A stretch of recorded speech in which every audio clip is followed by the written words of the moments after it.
Ovaj svet u zlu leži, tako Gospod rekao je, baš je malo dobrih ljudi, a loših mnogo je, koji smišljaju laži, razne prevare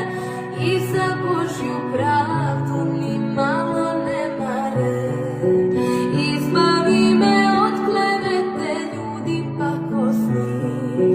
Bogo majko, ti si radost svih žalosnih, ti znaš dela moja, ti mi dušu poznaješ,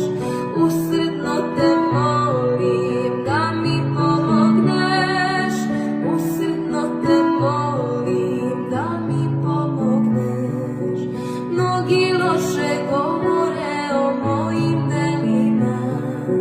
ali ti si moja nada jedina, samo ti meni možeš